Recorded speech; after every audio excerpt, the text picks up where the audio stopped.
Tristesse et consternation à Zamaka, un village de la sous-préfecture de Yakassé-Fiassé situé à 22 km d'Abengourou.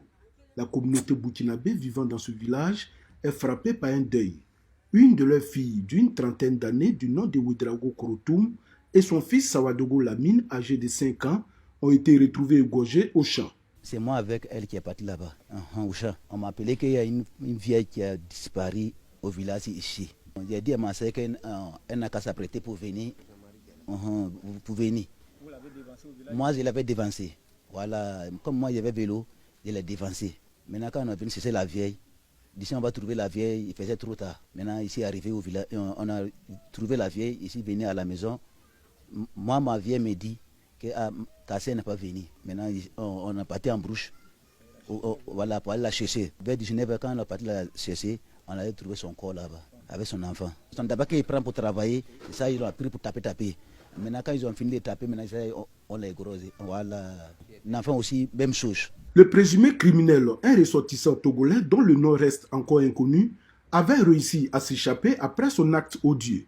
Cependant, les forces de l'ordre ont rapidement réagi, parvenant à l'appréhender à Padiegnan, un village à proximité de Yakassé-Fiassé. Actuellement entre les mains des forces de l'ordre, il devra répondre de ses actes devant la justice. En attendant, Zamaka est sous le choc et tente de trouver des moyens de guérir et de renforcer la résilience de la communauté face à cette terrible épreuve. Vraiment, tout le monde est découragé, on a peur même. Pour aller au champ, c'est très difficile. Mais comme ils ont mis la main sur ce monsieur, donc vraiment, on espère un peu. Quant à l'infortunée, elle avait trouvé refuge en Côte d'Ivoire depuis 1 an pour échapper à la barbarie des terroristes au Burkina Faso. Malheureusement, personne ne pouvant échapper à son destin, la pauvre dame a croisé la mort sur sa terre d'accueil. Camarades d'Afrique, le pays va mal. Le pays va mal, le pays va mal. La Côte d'Ivoire va mal, la Côte d'Ivoire va mal, chers camarades. Rachel Keke, avec son fils, Amman, l'institutrice Amman, vous avez vu pour elle, devant tout le monde.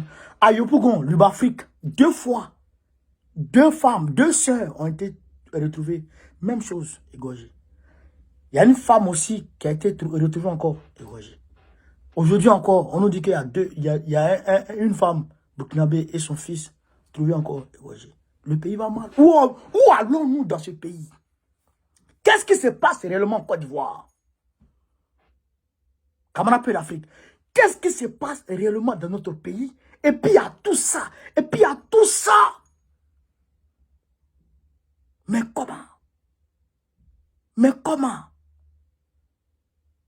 Draman, alors que toujours il dit la sécurité est garantie, l'armée ivoirienne monte en puissance, c'est rentré, mais tu n'arrives à déjouer aucun de ces crimes. Je salue la police, encore une fois, qui a fait son travail. Je salue la police et les forces armées, encore une fois, qui ont fait le travail. Mais malgré tout ça, ils n'ont pas d'équipement. Les forces de l'ordre n'ont pas d'équipement. Draman, actuellement, toute sa vie, c'est d'embellir une partie de la Côte d'Ivoire, Abidjan.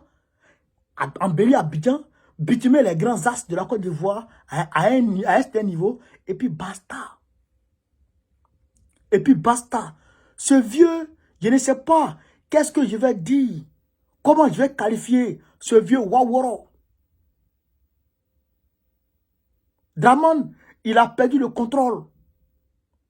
C'est-à-dire que, chez camarades d'Afrique, la gestion étatique de la Côte d'Ivoire l'a échappé. Il ne peut plus gérer notre pays. Draman doit très rapidement quitter à la tête de notre pays. Mais s'il ne le veut pas, il faut que les Ivoiriens se mobilisent pour chasser ce vieux Waworo. Puisque lui-même constitue un malheur. Il constitue un malheur. Chaque fois, c'est comme ça. Chaque fois, c'est comme ça. Mais c'est grave. C'est grave. Et même très grave. Chers camarades. Mais qu'est-ce qu'on peut bien y faire dans cette affaire? Comment faire pour trouver une solution à tout ça? On dit c'est un Togolais qui est venu tuer la fille, la femme et son enfant au champ. Bon, je ne comprends plus rien dans ce pays. Chacun fait ce qu'il veut.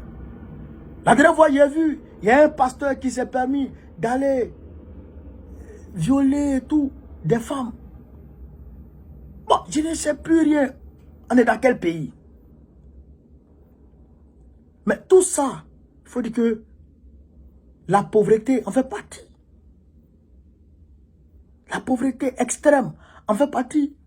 Puisque les Ivoiriens n'arrivent plus à manger. Pour si peu, ils peuvent commettre des crimes. Je vous envoie une vidéo ici où des gens achètent des organes d'êtres humains avec des gens au marché d'Adjamé.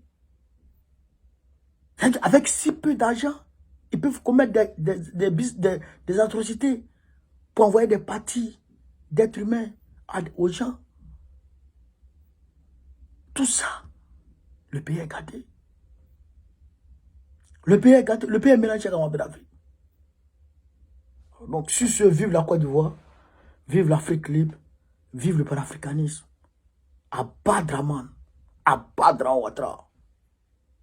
La femme, elle est quittée au Burkina Faso, elle a quitté le Burkina Faso parce que ça ne va pas. Elle vient se réfugier. Vous avez dit qu'à Bengourou, là, il y a des terroristes là-bas. À Bengourou, c'est l'est de la Côte d'Ivoire. Faire frontière Ghana. Il y a des terroristes là-bas. On ne sait pas ce Togolais, il travaille avec les terroristes, mais qu'est-ce qu'il fait? Il a tué cette femme-là, pourquoi? Pourquoi il a tué? Qu'est-ce qui s'est passé? Est-il fou? Ou bien qu'est-ce qui se passe? Seule la police pourra nous édifier sur tout ça. Camarades pour l'Afrique, le regret va. Le pays va mal. Hein. Il faut qu'on sauve le pays. Hein.